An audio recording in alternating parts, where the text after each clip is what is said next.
श्री राम जय राम, जय जय राम। श्री राम जय राम, जय जय राम।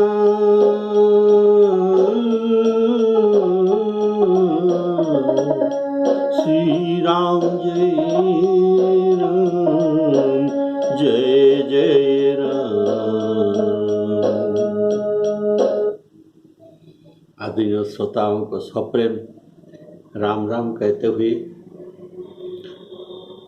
आज का मनोभावनी पावन करनी राम कथा आपके सामने लाई हूँ।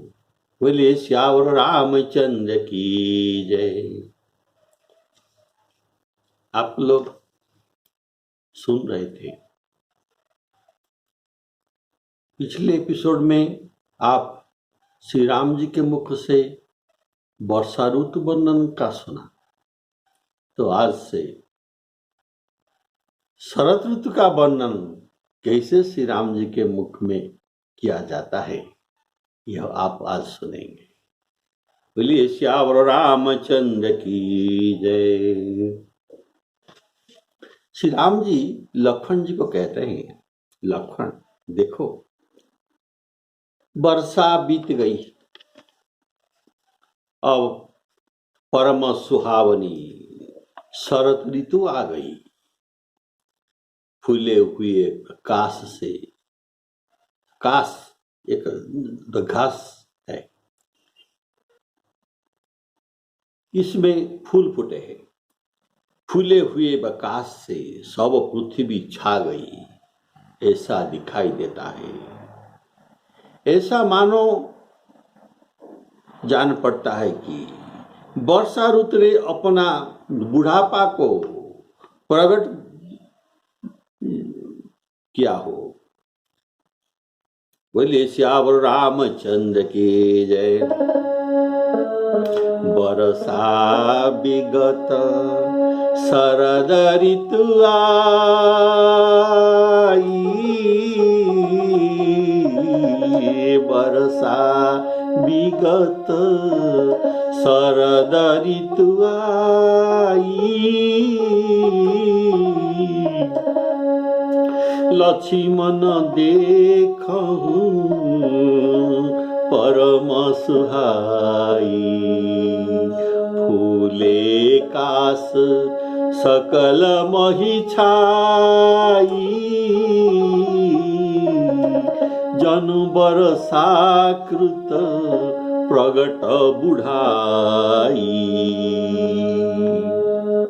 श्री राम जी कहते हैं लक्ष्मण देखो, लक्ष्मण देखहु परम सुहाई। ये शरद ऋतु कितना परम सुहाई है देखो। अर्थात पहले जो वर्णन किए थे श्री राम जी, ये वर्षा ऋतु का सुहावना वर्णना करते हुए ये जो कहे थे वर्षा ऋतु सुहाई था, लेकिन अब शरद ऋतु परम सुहाई है। कारण वर्षा ऋतु में जो महावृष्टि के कारण जो किचादी का खेद था या कीचड़ जहां तहां थे, इसका हमें इसका सबको खेद था। और आने जाने के लिए भी तकलीफ हो रहा था। पुनः नदियां के पानी गंदला थे, ये स्पर्श करने योग्य नहीं थे। कि नदियों का पानी को अपवित्र माना जा रहा था, लेकिन गंगा सरजू आदि पुण्य सलिला नदियों ने ये सदा पवित्र है। ये वर्षा दिनों में भी ये सब पवित्र है, लेकिन दूसरा नदियां नहीं। तो वर्षा ऋतु में उन्हें अपवित्र नहीं माना जाता, गंगा जमुना आदि पुण्य सरिता को। लेकिन शरद ऋतु में ये था वर्षा दिन की बात, अभी शरद ऋतु आ गया, सभी नदियां अभी स्पर्श योग्य हो गए, सभी के जल मल रहित हो गया, अर्थात सभी के जल निर्मल हो गया। इसीलिए शरद ऋतु में ये दोष न इसीलिए शरद ऋतु परम सुहावनी लगती है। फूले काश सकल मही छाई। काश एक घास जातीय है पौधा, जिसमें लंबे लंबे श्वेत पुष्प लगती है। यही मानो वर्षा ऋतु के श्वेत केश निकल आए हैं। कितना सुंदर साहित्यिक शब्द, उपमा, अर्थात काश ये पुष्पित होकर वर्षा ऋतु का बुढ़ापा प्रकट कर दिया, सबको जना दिया कि वर्षा ऋतु अभी बूढ़ा हो गया, अभी शरद ऋतु आ गया। देखो लक्ष्मण जी, अगस्त्य तारका भी उदय हो गया और मार्ग के जड़ इनके उदय होने से सब सोख दिया। जैसे संतोष लोगों को सुख देते हैं, वैसे अगस्त्य नक्षत्र रास्ते काट के सभी जड़ को ये सुख लिया।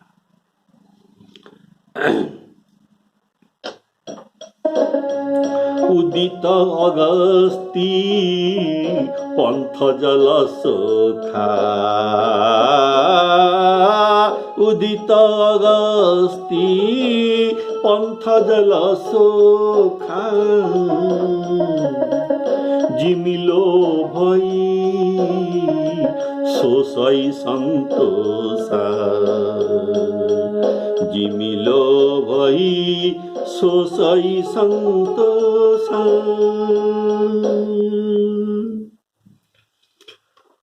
उदित अगस्ती पंथ जल सुखा।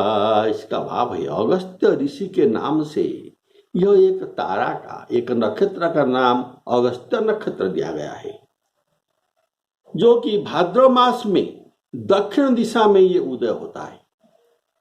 जैसे ऋषि अगस्ती 3 आचमन करके समुद्र का जल अनायास अर्थात बिना परिश्रम में पी गए थे, वैसे अगस्त्य नक्षत्र भी इनके उदय होने पर पंथ के सब जल को सोख लिया।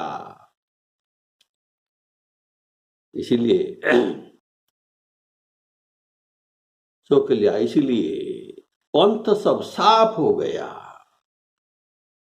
नदी और तालाब आदि के जड़ भी सूखता है। शरद ऋतु आने पर नदी और तालाब के जड़ धीरे धीरे वो सूखने लगता है, लेकिन सब जड़ नहीं सूखता,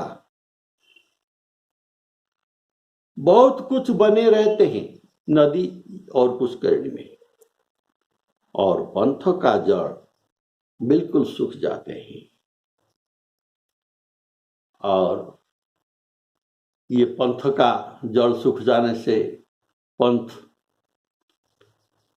मार्ग सूख जाने से सीता श्री राम जी को सीता जी के शोध का याद आता है। तो अभी सीता जी के शोध होने वाला है। मार्ग सूख गया, वर्षा ऋतु चले गया। बोले श्याम रामचंद्र की जय। तो यहाँ अगस्त्य नक्षत्र को और संतोष को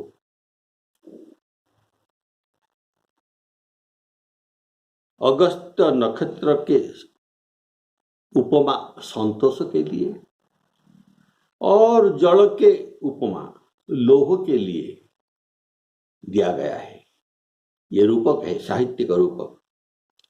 तो अगस्त्य जड़, ये अगस्त्य नक्षत्र और संतोष, ये दोनों में कैसे समता है आप सुनिए।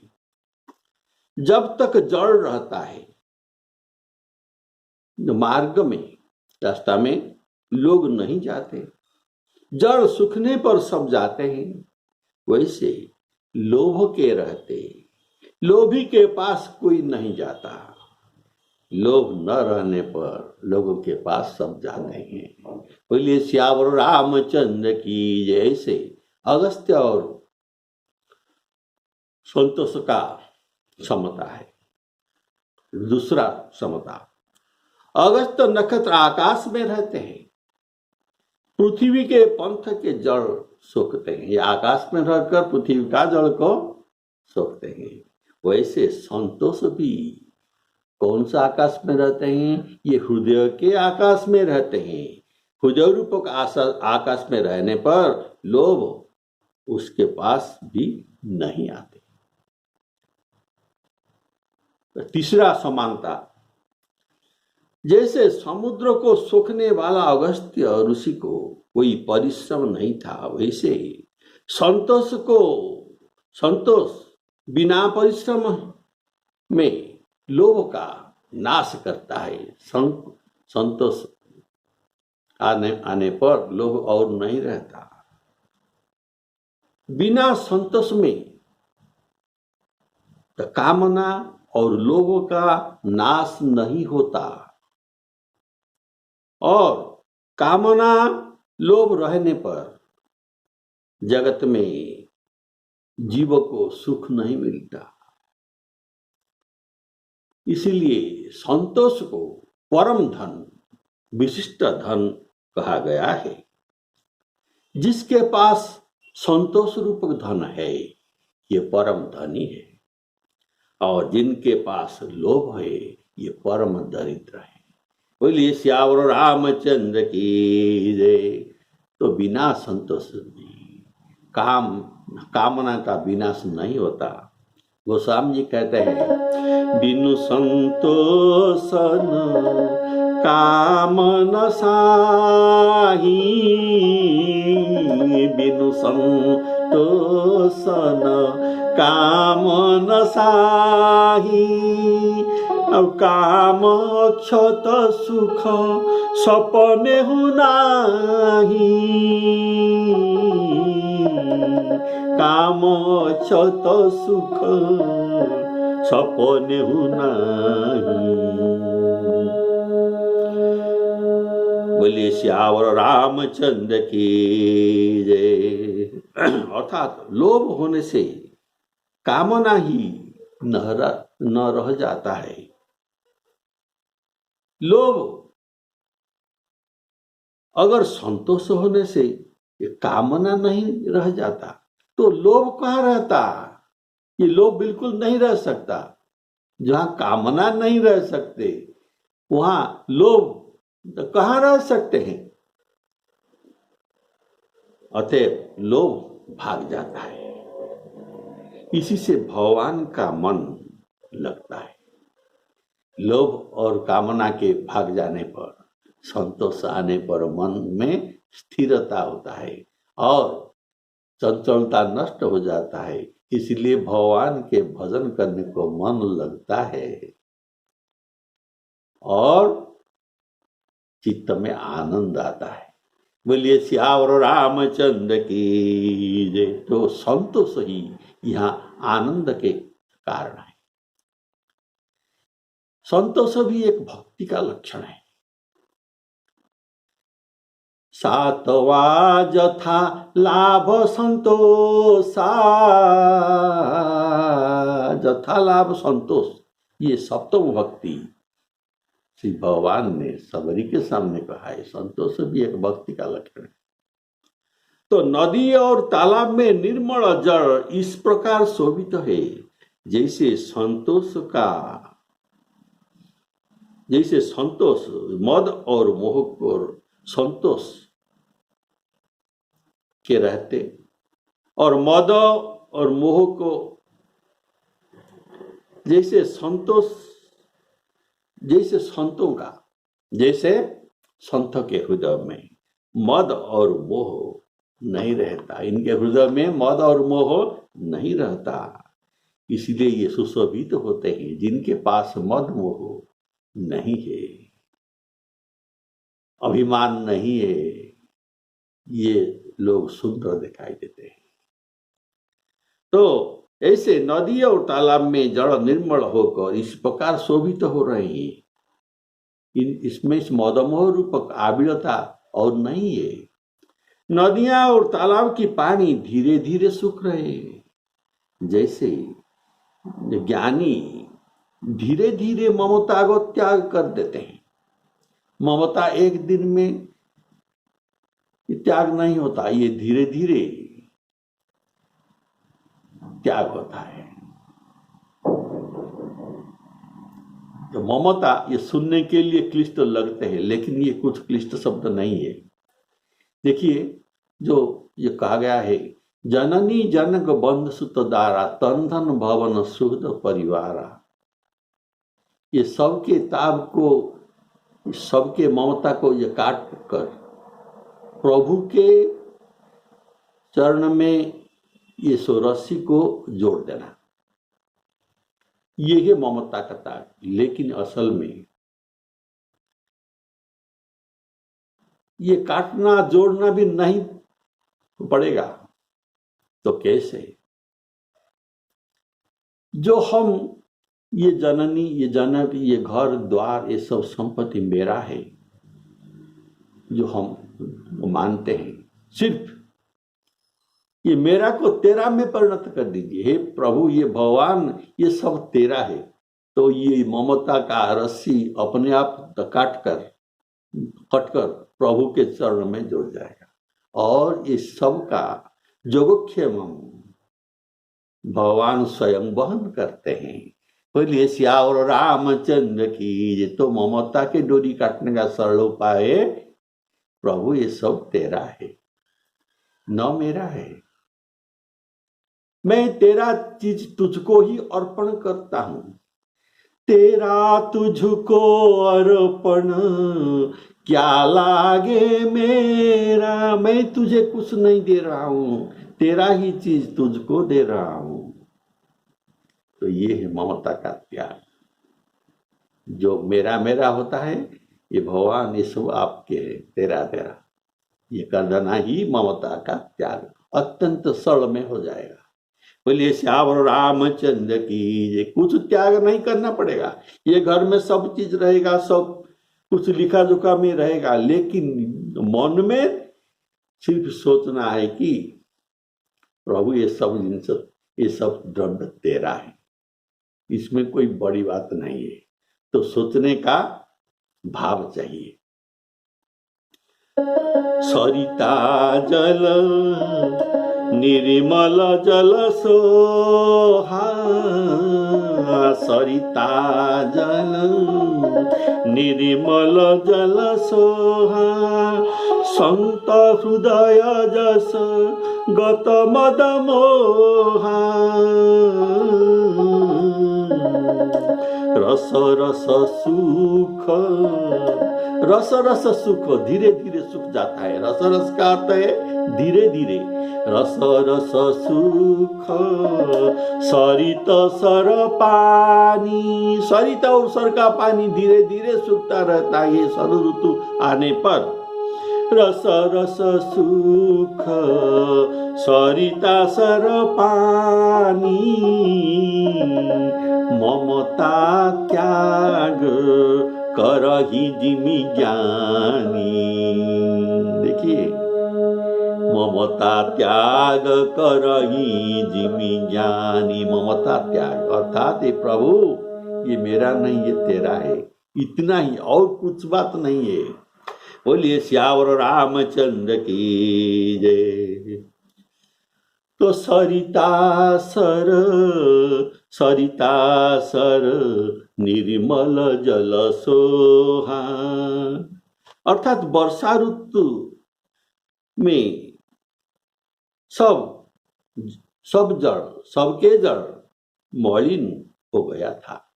जैसा आप सुने हैं, भूमि परत भा डाबर पानी। पानी गंदला हो जाता था, डाबर पानी। अब शरद ऋतु पाकर वही निर्मल हो गया। जैसे संत हृदय निर्मल जल सोहा और ममता त्याग करही जिमि ज्ञानी।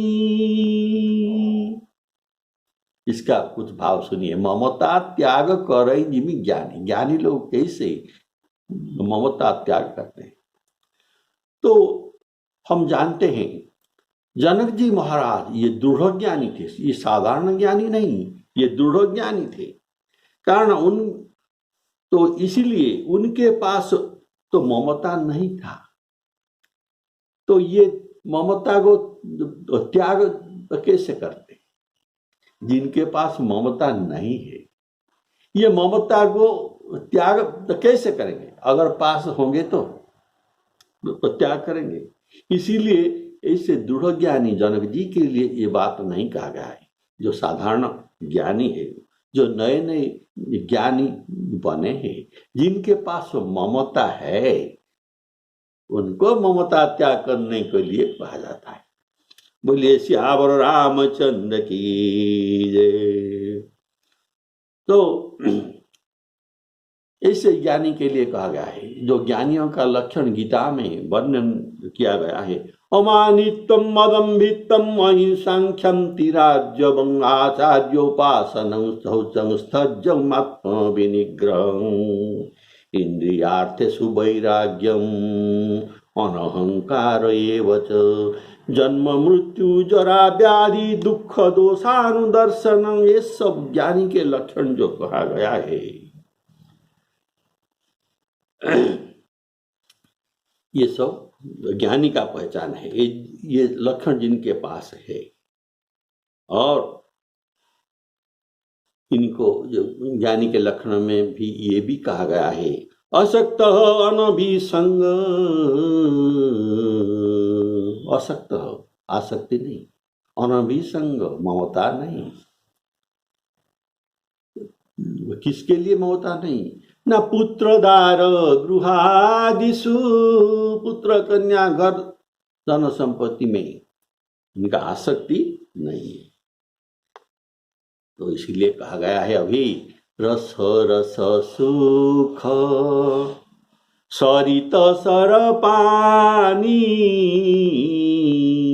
अर्थात सरिता जैसे धीरे धीरे इनका जड़ सूखने लगता है, वैसे ज्ञानी धीरे धीरे ममता को त्याग कर देते हैं। एक दिन में नहीं तो क्या हुआ, धीरे धीरे अभ्यास करना चाहिए। ममता को त्याग करना है। ये सब चीज मेरा नहीं है, ये भगवान, ये सब तुम्हारा है। इस भाव को मन में लाना चाहिए। तो भागवत में कहा गया है, जलाशय ने धीरे धीरे तीर को छोड़ दिया। आग पहले जो वर्षा ऋतु में जलाशय में जल तीर के साथ समान रहता था, ये अभी धीरे धीरे धीरे धीरे धीरे तीर को छोड़ रहा है। जैसे पंडित लोग घर पुत्रादि को दिखा आसक्ति, ममता धीरे धीरे छोड़ते हैं। बोलिए सियावर रामचंद्र की। इस भागवत में लिखा गया है, शनैः शनैः धीरे धीरे तीरं त्यज्य जुश्च जलाशयाः। जलाशयाः जल के आश्रय, ये तालाब, ये धीरे धीरे तीर को त्याग करते हैं, एक दिन में नहीं करते। बोलिए सियावर रामचंद्र की। तो इसमें और एक भाव है, सुग्रीव का ज्ञान उत्पन्न हुआ था, आपने जाना है। इसीलिए लेकिन ये पुनः मलिन हो गया। तो कैसे? एक बार ज्ञान उत्पन्न हुआ था, फिर मलिन हो गया, तो कैसे हुआ? तो इसीलिए ये राम काज सुग्रीव विसारा, राम जी को भी भूल गया। इनका मन मलिन कैसे हो गया? इसका कारण है ये ममता का त्याग नहीं किया था। ज्ञान हो गया था लेकिन ममता को त्याग नहीं किया था। तो ज्ञानी को ममता का त्याग करना पड़ता है, नहीं तो ज्ञान नहीं ठहरेगा। आएगा लेकिन नहीं ठहरेगा। तो शरत ऋतु जानकर खंजन पक्षी आ गए। खंजन पक्षी अभी आ गए, ये पहले ये नहीं था, ये चले गए थे, लेकिन यहाँ अभी आ गए। जैसे समय पाकर सुंदर सुकृत अर्थात पुण्य उदय होता है, उनको बुलाना नहीं पड़ता, सुकृत को बुलाना नहीं पड़ता, ये अपने आप आ जाता है। वैसे खंजन पक्षी को न बुलाने पर भी ये आ गए। तो खंजन पक्षी को सुकृत के साथ समानता दिया गया। मार्ग में, रास्ता में न किंचित धूलि है, न किंचित कीचड़ भी है। इसी से पृथ्वी से सुशोभित, इसीलिए पृथ्वी कीचड़ और धूलि से रहित होकर सुशोभित हो रहे हैं। जैसे नीति निपुण राजा के कार्य कलाप से वे शोभित होते हैं। बोलिए श्यावर रामचंद्र की जय। जानी शरद ऋतु खंजन आए। खंजन खंजन पक्षी जानी शरद ऋतु खंजन आए। पाई समय जिमी सुकृत सुहाए। पंक नरेणु न पंक नरेणु धूल पंक नरेणु सोहसी धरणी। नीति निपुण नृप के जसी करणी।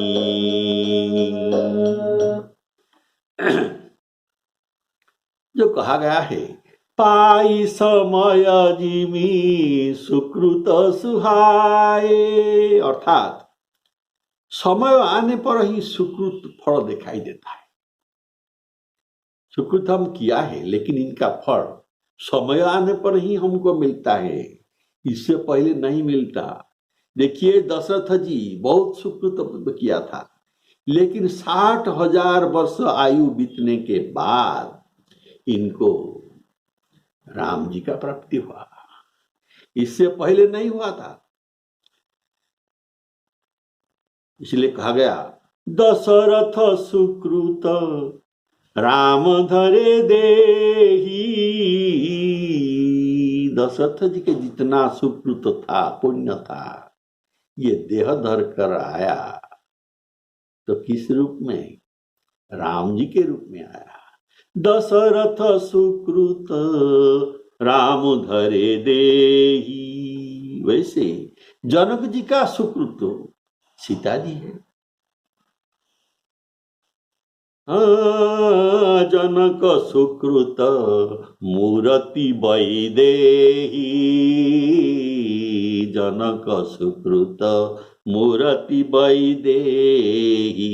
इसलिए सुकृत समय से आते हैं, पहले नहीं आता। ऐसे भरद्वाज जी, सुतीक्ष्ण जी, सवरी जी, ये बहुत कुछ तपस्या करने पर उनको राम दर्शन सुकृत फल ठीक समय आने पर ही प्राप्त हुआ था।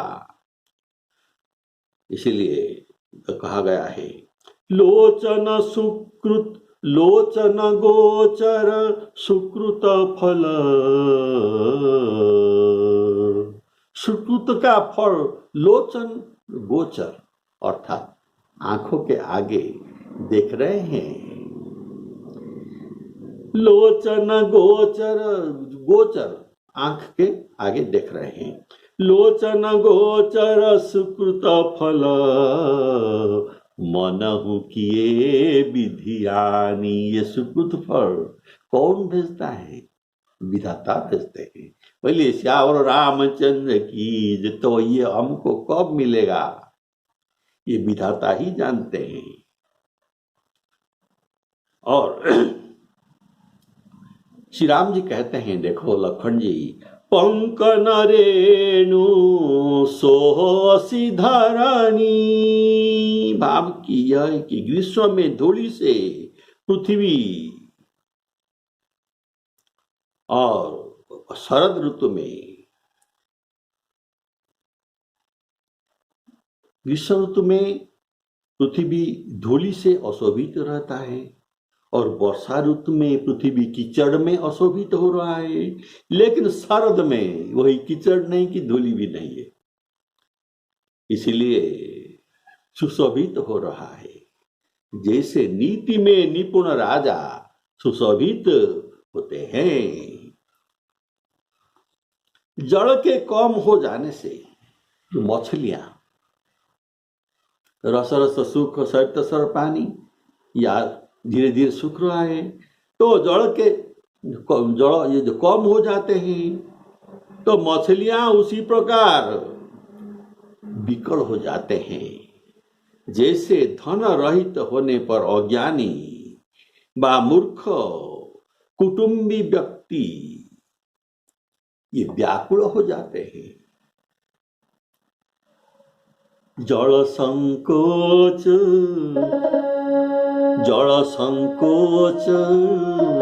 विकल भई मीना।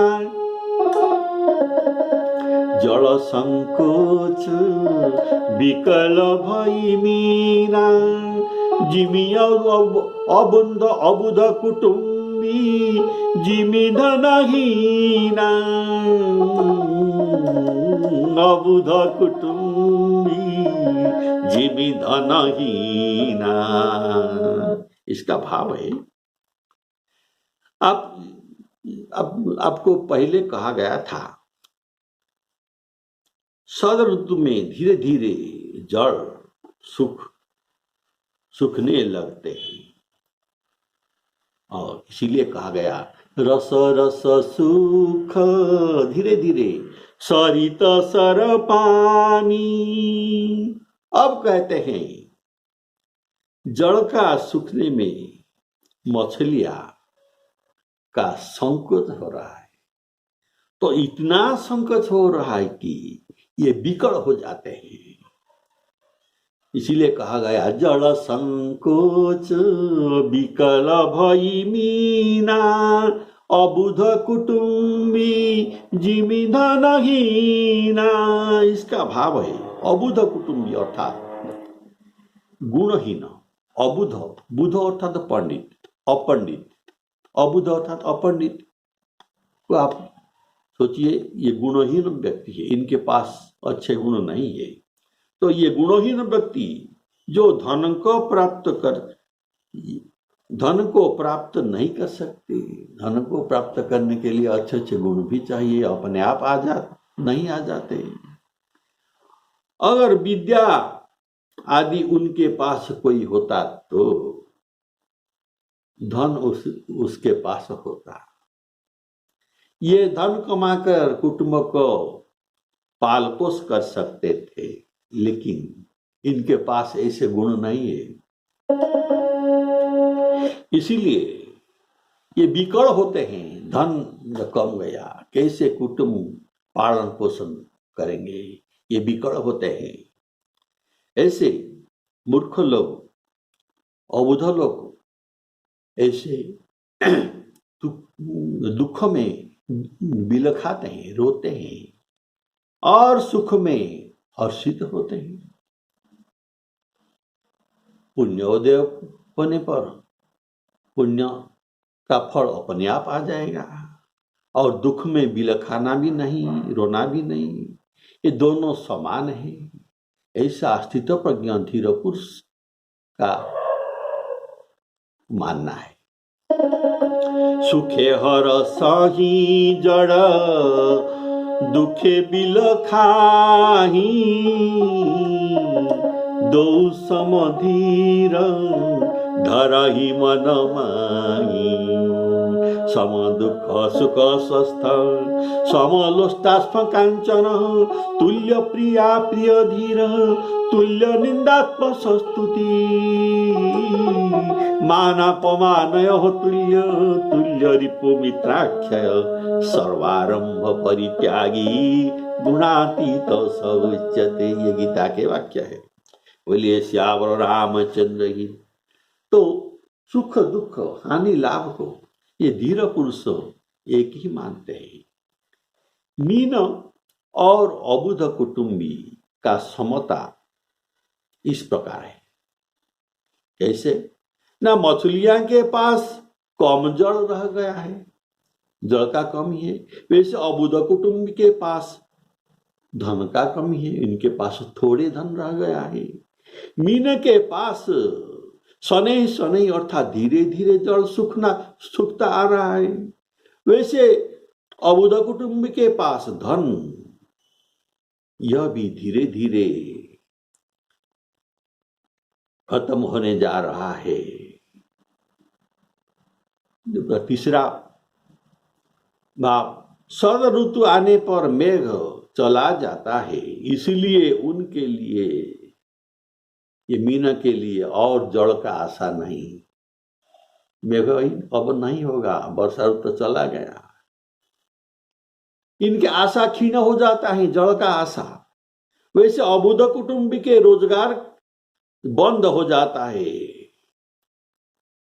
और इनका भी धन मिलने का आशा नहीं रहता। और एक भाव है, आकाश निर्मल रहता है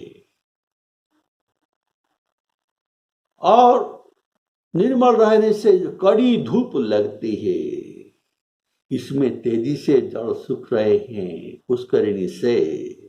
वैसे कुटुंबी के पास भी अतिथि अभ्यागत और मेहमान भी आ जाते हैं, इनके भी धन तेजी से खत्म होने लगते हैं। इसीलिए दोनों बिकड़ है, मीना बिकड़ है और अबुध कुटुंबी भी बिकड़ है। देखिए, मछली ये पुष्करणी को छोड़कर, जलाशय को छोड़कर कहीं नहीं जाते, वैसे अबुध कुटुंबी भी बाहर नहीं जाते। तो कैसे जाते? उनके पास तो विद्या नहीं। अगर विद्या होता तो बाहर जाकर भी धन कमा लेते हैं, लेकिन इनके पास विद्या नहीं है। और एक भाव, छठा भाव सुनिए, जो अबुध कुटुंबी और जो मछली के साथ जो समता है। देखिए, ये भानुरूपी महाजन, सूर्य एक महाजन है, इनको कर चाहिए। तो भानुरूपी महाजन मीन के पास जो जड़ है उसे ब्याज के रूप में खींच लेते हैं। ऐसे ही अबुध कुटुंबी भी ये बहुत ब्याज लाए हैं, तो इनका महाजन भी इनसे शुद्ध ब्याज खींच लेते हैं। बोलिए श्यावर रामचंद्र की। इसलिए कहा गया है, दरिद्र समान दुख जगत में नहीं है और संत के मिलन समान सुख जगत में नहीं है। नहीं दरिद्र सम सुख दुख जग माही, संत मिलन सम सुख जग नाही।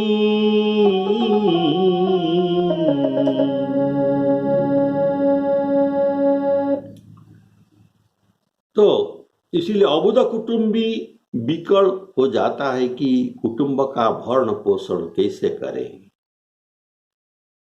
अब आय जो क्षीण हो रहा है और आयु भी क्षीण हो रहा है और ज्यादा दिन बचना भी नहीं।